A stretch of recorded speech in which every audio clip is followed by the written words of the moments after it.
Deti zo základnej školy mládežníckej v Púchove sa môžu tešiť z triedy plnej moderných dotykových technológií. Škola sa totiž zapojila do projektu s názvom Škola na dotyk, najväčšieho slovenského projektu inovatívnej výučby. Boli sme vlastne vybavení technikou, ktorú môžete okolo seba vidieť, a vrhli sme sa vlastne do práce, pretože ten projekt si vyžaduje nielen používanie tých technológií, ale hlavne vlastne jeho hlavným cieľom je nájsť nejakú dostatočnú mieru využitia tých tabletových technológií vo vzdelávacom procese. A správne využitie si samozrejme znova vyžaduje ten správny digitálny obsah. Takže sa vlastne spolu s deťmi podieláme na vytváranie toho vzdelávacieho obsahu. Aj spolu s kolegami vytvárame vlastne digitálne materiály, ktoré sú vhodné na použitia pre tablety. Tie trendy vo vzdelávaní sa vlastne uberajú tým smerom, že vyžaduje sa od detí, aby tie informácie nielen staticky prijímali, ale aby sa s nimi naučili pracovať, aby ich naučili sa sami získavať, zaznamenávať, aby ich naučili sa prezentovať. A to, že oni dokážu tú informáciu nájsť, veľmi pohotovo spracovať a dokážu ju krásne prezentovať, tak to vlastne ako keby ani neboli v škole, ako keby boli niekde, kde chcú byť, niekde, kde ich to baví a niekde, kde sú radi.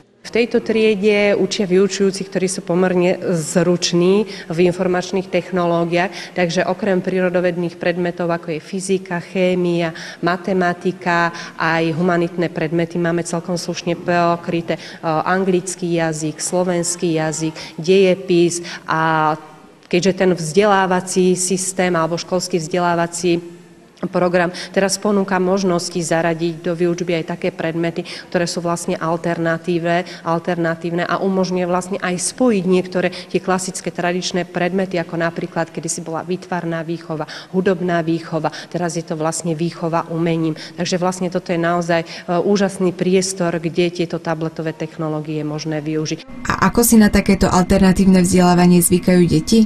Podľa mňa je to úplne super, lebo konečne je to niečo iné ako písanie do písaní k perom a proste je to také niečo iné a tieto deti dnešné, tak my sa v tom viac tak vyžívame.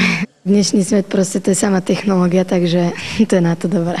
Naučíme sa naozaj veľa nového a myslím si, že je dôležité pracovať s týmito technológiami, lebo v budúcnosti si myslím, že to budeme potrebovať určite. V praxi to naše vyučovanie vyzerá tak, že robíme na tabletoch, vyhľadávame na internete rôzne poznámky, spracúvame to do prezentácie S alebo S poznámky a potom to posielame učiteľom, ktorí to buď známkujú, alebo to posielajú